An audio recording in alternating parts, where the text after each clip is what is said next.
ચૂંટણીના જંગમાં લોકશાહી અને નૈતિકતા ભલે વાતો થતી હોય એની, પણ ગુજરાતના રાજકારણમાં એક નવો જ અને ચોંકાવનારો ટ્રેન્ડ શરૂ થઈ ગયો છે. હવે પક્ષો માટે ઉમેદવારનું જનસેવાનું ભાથું નહીં, પણ તેની ક્રાઇમ કુંડળીને લાયકાત સમજવામાં આવે છે. કોંગ્રેસે અમદાવાદ અને જામનગરમાં જેલના સળિયા પાછળ રહેલા આરોપીને મેદાનમાં ઉતારીને રાજકીય ગરમાવો વધારી દીધો છે, તો બીજી તરફ આમ આદમી પાર્ટીએ પણ જામનગરમાં આ જ આરોપી કાર્ડ રમીને પોતાની રણનીતિ સ્પષ્ટ કરી દીધી છે.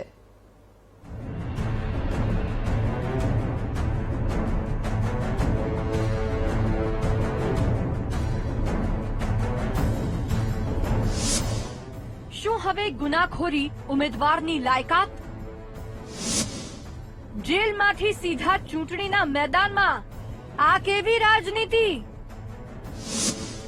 કોંગ્રેસ અને આપના દાગી ચહેરાઓએ વધાર્યો ગરમાવો.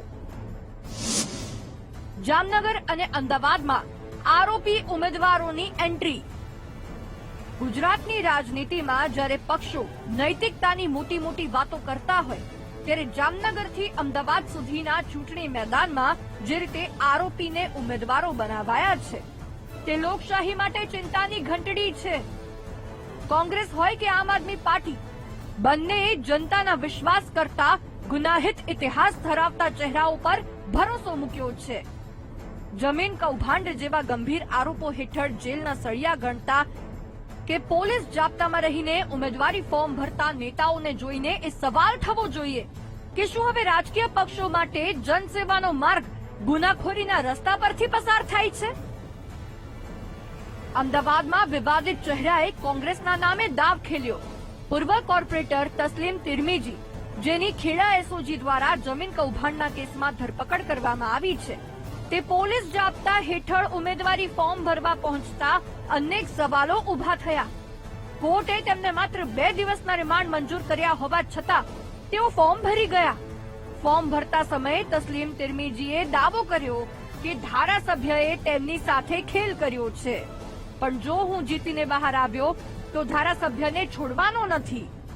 જો કે કોંગ્રેસે તસ્લીમ તિરમીજીને મેન્ડેટ ન આપતા તેમના મનની મનમાં રહી ગઈ. આવો સાંભળીએ જ્યારે ફોર્મ ભર્યું ત્યારે તેઓ શું બોલ્યા હતા. કોંગ્રેસમાંથી હું ભરીશ, બીજા કોઈથી ભરીશ નહીં, પણ કહેવાનો મતલબ એ છે કે કોર્ટમાંથી જતા ત્યાંથી પોલીસ સપથી ઓર્ડર મળ્યું છે, અને આજ જે બી મારા જોડે જે ધારાસભ્ય છે એ લોકો બધા મારા સાજિદ છે. લોકો ટિકિટ ના આપવા દે એટલા માટે આ બધું સાજિદ કરેલું છે. ધારાસભ્ય છે મેન્ડેટ. હમણાં મારે ફોર્મ ભરવાનું છે ને 3 વાગે પહેલા મેન્ડેટ આવી જશે, ને તો પછી મારે લડવાની કોઈ ઈચ્છા નથી. જામનગર મહાનગરપાલિકાની ચૂંટણીમાં કોંગ્રેસે વોર્ડ નંબર 12 માંથી ગુજસી ટોક જેવા ગંભીર ગુનાના આરોપી અને પૂર્વ વિપક્ષી નેતા અલ્તાફ ખફીને ટિકિટ આપીને રાજકીય વિવાદ છેડ્યો છે. અલ્તાફ ખફી અને તેની ગેંગ સામે હત્યાના પ્રયાસ, ખંડણી અને જમીન પચાવવા સહિત 52 જેટલા ગુનાઓ નોંધાયેલા છે. નૈતિકતા અને મૂલ્યોની વાતો કરતી કોંગ્રેસે જ્યારે આટલા ગંભીર આરોપીને મેદાનમાં ઉતાર્યા, ત્યારે તેણે ચુસ્ત પોલીસ બંદોબસ્ત વચ્ચે જેલમાંથી આવીને પોતાનું ઉમેદવારી પત્ર ભર્યું. જો કે આ રેસમાં આમ આદમી પાર્ટી પણ પાછળ નથી.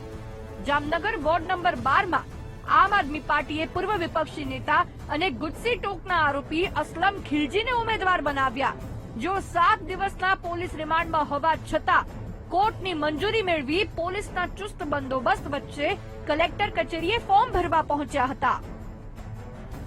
આમ સત્તાની ખુરશી કબજે કરવા માટે કોંગ્રેસ અને આપ બંને પક્ષોએ લોકસેવકોના બદલે ગુનાહિત ઇતિહાસ ધરાવતા ચહેરાઓ પર પસંદગીનો કળશ ઢોળીને રાજનીતિના સ્તરને વધુ નીચું ઉતાર્યું છે.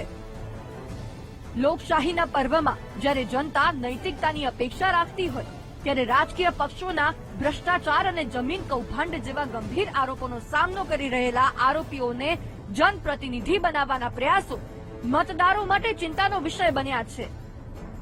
સત્તા મેળવવાની લાયમાં પક્ષો હવે ચારિત્ર્ય કરતા ક્રાઇમ કુંડળી ધરાવતા નેતાઓને વધુ પ્રાધાન્ય આપી રહ્યા હોય તેવું સ્પષ્ટ દેખાઈ રહ્યું છે. Bureau report, VTV news.